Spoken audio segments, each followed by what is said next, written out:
A China tem a maior marinha do mundo, um grande arsenal nuclear, um novo caça de quinta geração e milhões de combatentes.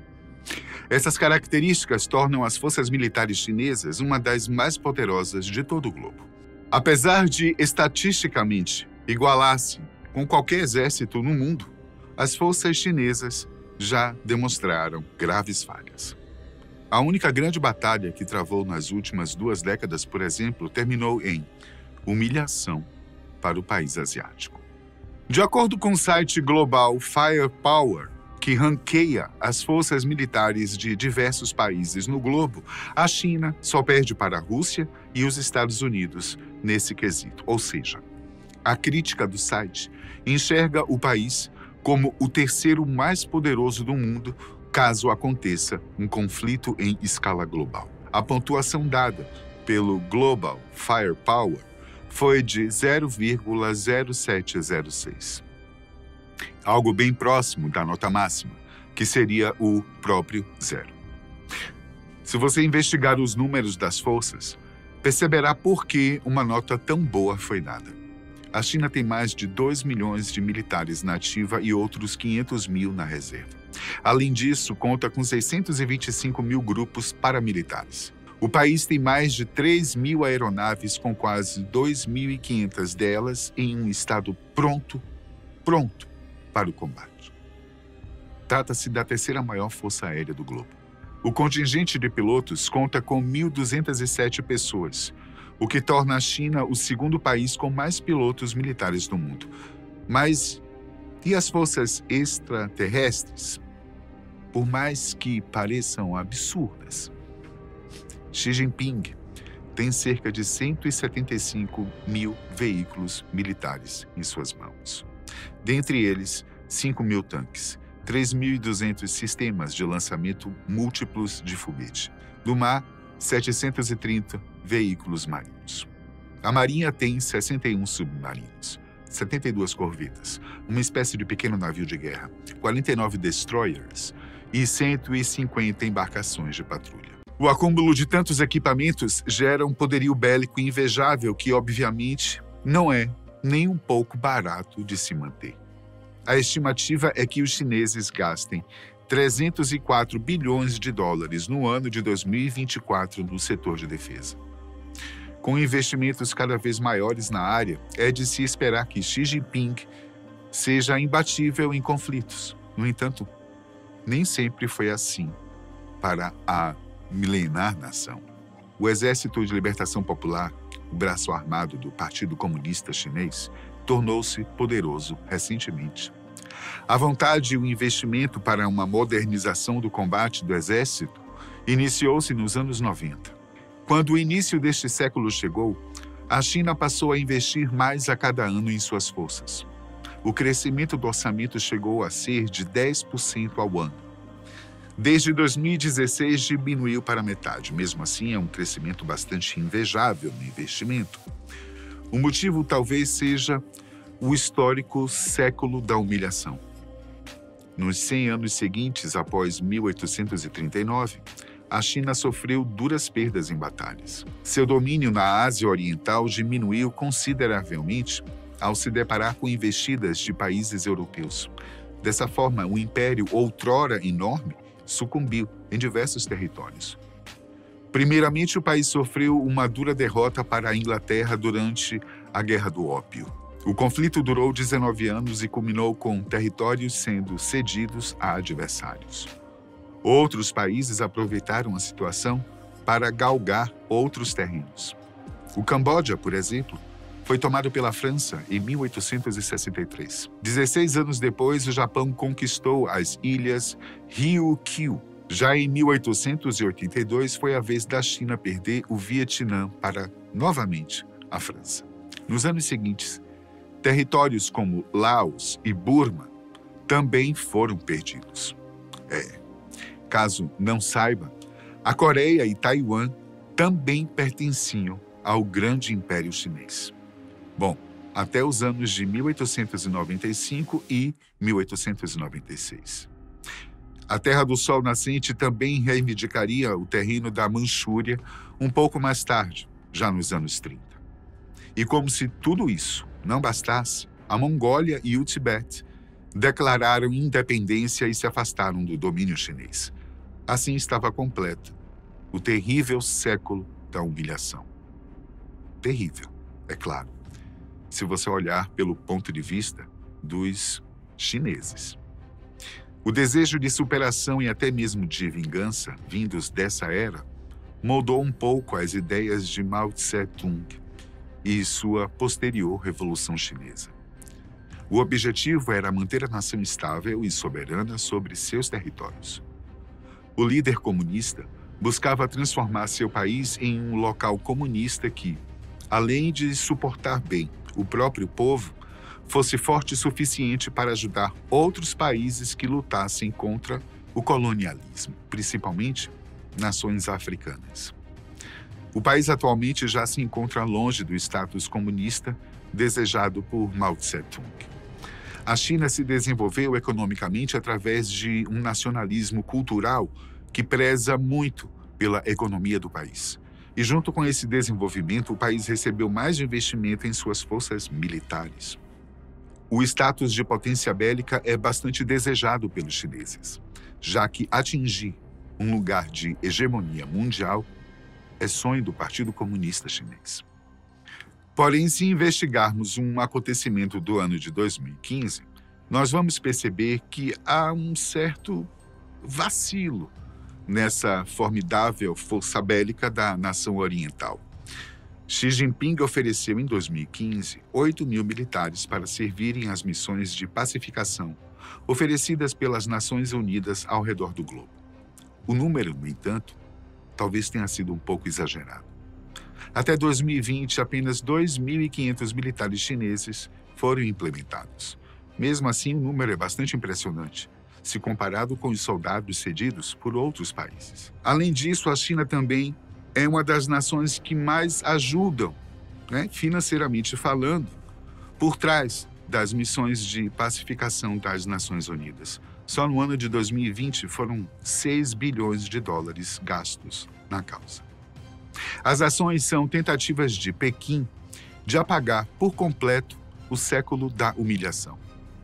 Com isso, a China busca mudar a percepção que o resto do mundo tem de sua nação. Além disso, o patrocínio voltado às missões de pacificação mostram, ou pelo menos desejam mostrar, que o país luta por um mundo mais multilateral e longe de grandes monopólios. Esses são os motivos aparentes que Xi Jinping quer revelar ao mundo. Por trás dos panos, é bem possível que as tropas chinesas implementadas nas missões estejam utilizando as ocorrências como treinamentos. Os soldados voltam treinados e com uma bagagem boa para contribuir com o restante das forças militares de Pequim. Assim, a China ganha muitas informações sobre contingentes de outros países. Esses objetivos, no entanto, ficam mascarados por uma aparente e benevolente vontade pacificadora e por uma força militar respeitável. Respeitável até certo ponto, já que a China teve vislumbres do que foi o século da humilhação quando visitou o Sudão, no sul, recentemente.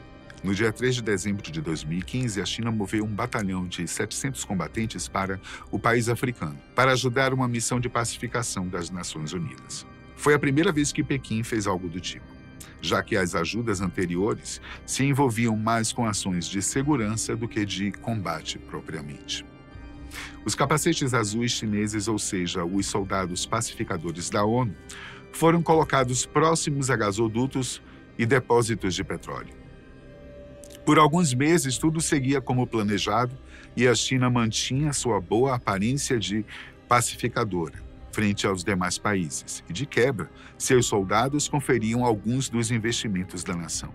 A paz, no entanto, não duraria muito. Infelizmente, o Sudão do Sul tem estado no meio de uma guerra civil desde o fim de 2013. O presidente do país, Salva Kiir, está em conflito com seu antigo vice chamado Riek Machar. Quando as tropas chinesas chegaram, no entanto, havia um cessar-fogo. O clima tranquilo não durou muito. E no meio do ano de 2016, as duas forças antagônicas voltaram a se enfrentar. E no meio de tudo isso, estavam os capacetes azuis chineses. Confrontos acalorados dominaram a capital, Juba, e envolveram as tropas das Nações Unidas. Infelizmente, ataques atingiram até mesmo instalações de proteção aos civis da ONU. Esses locais eram focados no abrigo de civis, particularmente aqueles que pertencem ao grupo étnico Nuer. O grupo era mais alinhado com as forças do antigo vice-presidente Machar e por isso sofria retaliações. No dia 11 de julho, os locais que antes serviam para proteção passaram a ser tão atingidos que se tornaram um pesadelo. A situação fez com que os civis dos pontos de proteção fugissem para as zonas da cidade que eles consideravam seguras. As bases da ONU na cidade de Juba eram uma dessas zonas compreendidas como seguras pelos fugitivos. Porém, os soldados do Exército de Libertação Popular cedidos à ONU não colaboraram. Os chineses de capacetes azuis bloqueavam e, por vezes, até miravam naqueles civis que tentavam fugir para as bases. O Centro de Proteção aos Civis de número 1, o CPC-1, foi aquele que presenciou mais violência. Este era justamente o local que as tropas chinesas foram encarregadas de proteger. Fogo cruzado atingiu o centro e uma explosão aconteceu muito próximo, o que deixou os militares chineses completamente aterrorizados. Com a situação piorando, as forças chinesas passaram a se retirar. Os que patrulhavam o CPC-1 abandonaram seus postos uma vez que o centro era basicamente feito de tenda e não oferecia proteção contra tiros. Vários foram para valas próximas e para veículos próximos. Uma outra explosão, causada por uma arma de granada lançada por explosão, atingiu um veículo blindado de transporte de pessoal. 6 pacificadores chineses foram machucados. E o CPC contactou uma base próxima da ONU. Porém, os profissionais das Nações Unidas não tinham equipamentos básicos de tratamento, como um de sangue. E, para piorar, o hospital mais próximo estava a 15 quilômetros de distância. Infelizmente, para a missão das Nações Unidas no Sudão do Sul, chamada de UNMISS, na sigla em inglês, os bloqueios feitos pelos próprios chineses para impedir que os civis entrassem em suas bases também os impediram de sair. Como consequência, 2 dos soldados atingidos pela explosão morreram. O CPC-1 ficou praticamente sem qualquer guarda após a retirada das tropas chinesas. Não demorou muito para todas as instalações do país asiático ficarem completamente abandonadas. No caminho para a base da ONU, muitas tropas esqueceram armas e munições. Alguns desses equipamentos acabaram nas mãos de pessoas do local que não deveriam manusear algo assim. Como o CPC-1 e outras regiões se tornaram desprotegidas e verdadeiras zonas de guerra, vários civis dos acampamentos tentaram invadir a base da ONU. As forças da UNMISS, mais uma vez, atuaram de maneira extremamente incompetente. Apesar de serem claramente o lado forte da situação, as tropas focaram em se proteger, ao invés de prezar pela segurança dos civis e moradores locais. Os soldados até mesmo chegaram a jogar gás lacrimogêneo nos invasores, que apenas tentavam fugir do conflito da cidade. Em outros lugares, o Exército Popular de Libertação do Sudão, subordinado ao presidente Salva Kiir, começou uma campanha de agressões físicas. Trabalhadores voluntários foram violentados de maneiras horríveis, e um jornalista sul-sudanês do grupo étnico Nuer foi executado. Por conta dessa ocasião calamitosa, a base da ONU foi contactada e uma força de reação rápida foi formada com tropas chinesas e etíopes. Os soldados eram mais do que capazes de superar os obstáculos, uma vez que estavam em bom número e tinham armamentos, porém, mais uma vez, nada fizeram. Nenhuma força saiu da base da ONU, porque os soldados chineses simplesmente se recusaram a ir. E isso permaneceu mesmo após a UNMISS conseguir uma rota segura para as forças chegarem ao local perigoso. A omissão dos soldados até mesmo contribuiu para que uma mulher que anteriormente estava no CPC-1 fosse sequestrada. O conflito em Juba começou no dia 7 de julho de 2016 e um outro cessar-fogo só chegou no dia 11, após 4 dias de violência. 300 sul-sudaneses foram mortos, com vários deles pertencentes ao grupo dos Nuer. Vários outros foram agredidos, violentados ou retirados dos CPCs. O caso foi uma grande síntese de tudo aquilo que o governo chinês não desejava evidenciar para o mundo sobre suas tropas. Notícias começaram a circular sobre pacificadores etíopes e chineses instalados no Sudão do Sul que, na verdade, nada fizeram para pacificar o conflito. Segundo o The Guardian, ao menos os etíopes ajudaram alguns civis a evacuarem durante a fuga. As diversas fontes que reportaram o assunto mencionaram que os chineses sequer fizeram algo do tipo e apenas abandonaram a situação em prol da própria segurança. As notícias trouxeram à tona que os verdadeiros heróis foram as forças pacificadoras indianas, que saíram da base da ONU e ajudaram no resgate de civis dos CPCs e na evacuação de outros trabalhadores da ONU. Tal constatação é terrível para Xi Jinping, já que a Índia e a China possuem diversos e severos problemas que envolvem suas fronteiras. Portanto, em um dia que os chineses passaram vergonha fora de casa, os indianos foram grandes heróis internacionais. A fim de evitar uma grande repercussão dos fatos, o Ministério de Defesa chinês negou que as informações das diversas fontes da mídia fossem verdadeiras. Basicamente, fizeram a classificação de "vamos limpar a sujeira para debaixo do tapete". A China afirmou que os relatos de forças chinesas abandonando seus postos eram especulações maldosas feitas por pessoas mal intencionadas. Em contrapartida, o porta-voz do ministério, Yang Yujun, afirmou que os pacificadores enviados pela República da China desempenharam um papel fundamental. Em suas palavras, oficiais e pacificadores chineses guardaram seus postos, rapidamente organizaram reforços e continuaram a implementar as ordens da UNMISS enquanto resgataram soldados feridos. Yang acusou a ONU de fazer denúncias injustificadas sobre a performance das tropas chinesas no Sudão do Sul. Para ele, as opiniões saíram antes mesmo de relatórios oficiais serem publicados, o que as tornam opiniões irresponsáveis. Quando os relatórios oficiais chegaram, contradisseram completamente o porta-voz chinês e contribuíram para o discurso já mencionado por outras fontes. Diante do primeiro grande teste para as tropas chinesas após sua intensa modernização e investimento nas últimas décadas, os soldados de Pequim não só falharam, como fugiram e deixaram civis à mercê da violência no processo. A tentativa de apagar da história o século da humilhação foi um completo fracasso, tendo em vista o mundo ter reparado mais uma vez nas falhas absurdas que militares chineses protagonizaram.